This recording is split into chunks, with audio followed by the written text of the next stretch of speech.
Hey, it's Sela Social Studies. Guys, welcome back to Sela Social Studies. All right, so today we're going to cover a couple of things what happened during Andrew Jackson's presidency. This one says Andrew Jackson's war with the banks, but really it's going to cover a couple of things. It's going to cover his war with the bank. It's going to cover something that we call the Nullification Crisis and something that we call the Tariff of 1827. Or otherwise known as the Tariff of Abominations. All right, let's get started with it here. Andrew Jackson. During Andrew Jackson's presidency, you really have three different emerging economies in the United States, which really causes a rift of sectionalism. You know, this idea that your nation, or you put the ideals of your nation, of your part of the nation before the whole nation as a whole. So you're saying we're better than the nation as a whole. And in the North, you had an economy based on manufacturing, and these manufacturers supported these tariffs or taxes on goods, saying that American goods could be sold at lower prices than British goods. So you put a tariff on the British goods, and you sell stuff made in the USA. The South didn't really like that much. Their economy was based more on agriculture. They didn't like the tariffs because they felt that it hurt their economy and increased those imported goods from Britain that they relied heavily on. The South had more of a connection with Britain than the North did when it came down to agriculture goods, the tobacco and the cotton with trade with Britain. And because of manifest destiny, yes, our God given right and our obvious fate to move west, young man, the West has an emergent economy out there, and it has support for things like internal improvements and the sale of public lands. So you have these three different economies going, and it's really the big one is North versus South. And to get into it for Jackson's presidency, you kind of have to go back 1 year in John Quincy Adams. And in 1827, Northern manufacturers were demanding a tariff on imported wool goods from Britain. These tariffs, remember these taxes on goods, they thought they would provide protection against this foreign competition, which, ultimately sounds good, but the South would oppose this tariff because they're like, listen, dude, this is going to hurt our economy. We're going to be the number one supplier of cotton, and, we're going to have to buy this stuff. It's going to be more money. It's going to hurt our economy. What are we going to do? And John Quincy Adams says, I'm going to do it. I'm going to pass this tariff on imports right before Jackson becomes president. And this really kind of hurts John Quincy Adams more, which also helps lead to Andrew Jackson becoming president, not only because he's the president of the common man and there's more common man voting and voting suffrage, reforms, but this tariff really hurt him in the South, which again, this is why Andrew Jackson picks a Southerner as a vice president, right? He wants to get as many votes as he can. So this tariff of 1827/1828, they call it the Tariff of Abominations. Abomination, something that you hate, a disgust for. I mean, it was really, really bad, and it affected the South. So this tax on foreign goods affected the price of cotton. So now you're starting to have problems. The cotton is the heart of the Southern economy. Great Britain, who was the largest market for Southern cotton, they were left with a reduced income because of this higher tariff placed on it, which in turn limited the amount of cotton that Britain was going to buy, which in turn affected the Southern economy, and the cost of living suffered greatly. So the South knew it. They knew that if this tariff was going to be placed on goods, these raw goods, that they are going to get hurt. And it did, and it really hurt their economy. So now you have the South, and remember who the vice president was, right? John C. Calhoun from South Carolina. So now you have the vice president who's looking out for his states are going to have this issue, and you'll see. Jackson was forced to deal with the growing conflicts on the Tariff of Abominations, and the question at the Tariff of Abominations is this: does an individual state have the right to disregard a law passed by Congress? Okay, that is the basis of it. Now, can an individual state disregard a law passed by Congress?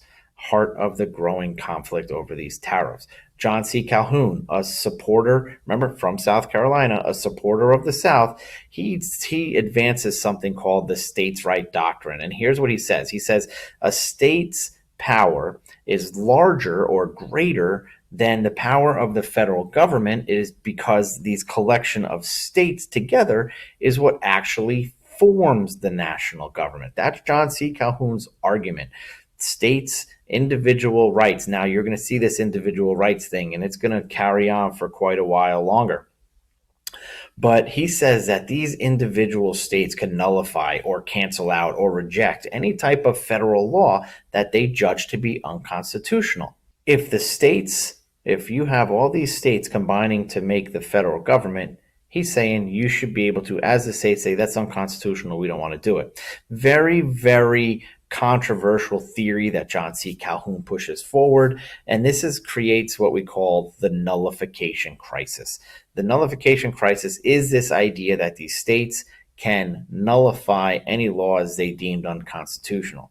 Andrew Jackson openly disagrees with this and pretty much forces John C. Calhoun to resign his position of the Vice President of the United States. So now we have arguments in Congress, right? Daniel Webster debates Robert Hayne in the Senate on nullification, and here's what Webster says. Webster argues that the United States was one nation. We are the United States of America, not a pact of independent states. We're not just a bunch of independent states that make one thing. We actually all make the United States of America. So Andrew Jackson, who opposed this nullification crisis, asked Congress to pass a lower tariff in 1832. He was worried that the Southern economy was going to fail. South Carolina, John C. Calhoun, enacts the Nullification Act to avoid these tariffs. Oh boy. Congress passed another lower tariff as a compromise, and you will see that these states' rights, remember that, oh boy, these states' rights of South versus North and individual state rights rather than government as a whole, will rear its ugly head all the way until the Civil War. This is one of the reasons why the South said the North fought this Northern War of aggression. It's because they took away their state's individual rights. So you have the nullification crisis. You have the Tariff of Abomination. Jackson doesn't always support the strong central government or a federal power or a strong bank. He opposed the Second National Bank of the United States. He believed that it was unconstitutional. He believed that only banks should have the banking power. The South opposed the bank because they believed that it only helped the wealthy, which is the argument that Alexander Hamilton and Thomas Jefferson had about the bank. So it comes up again. History repeats itself. In McCulloch versus Maryland, the Supreme Court ruled that the national bank was constitutional.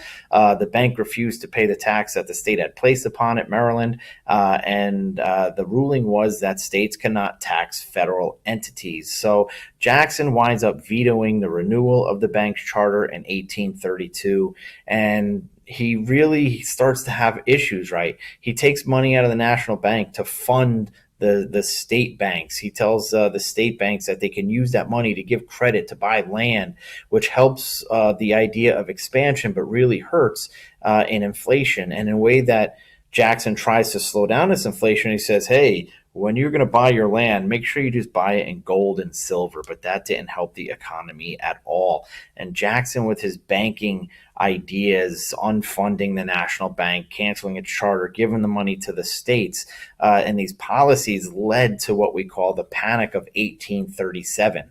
All right. And this Panic of 1837 is just a result of Jackson's bad and actually not really too smart ideas. Jackson says, hey, I'm done with the president of the United States. Vice President Martin Van Buren, his buddy from a while ago, was nominated for the president. He wins, defeating 4 different candidates from this new political party called the Whigs. And these Whigs, who looked at Andrew Jackson like he was a king, he was wearing a crown, he thought that he was better than everybody else, and he could control the economy, he could control the bank, he could control nullification, he could control all this stuff. These Whigs wanted more of a weaker executive branch or the weaker president branch and wanted a stronger Congress. They wanted the legislative branch to be a lot stronger.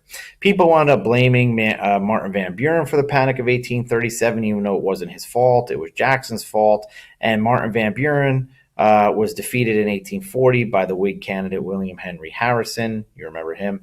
And this brings a string of Whig presidents. The last thing we're going to cover in this chapter is really Andrew Jackson and the Indian Removal Act and his basic disgust of Native Americans.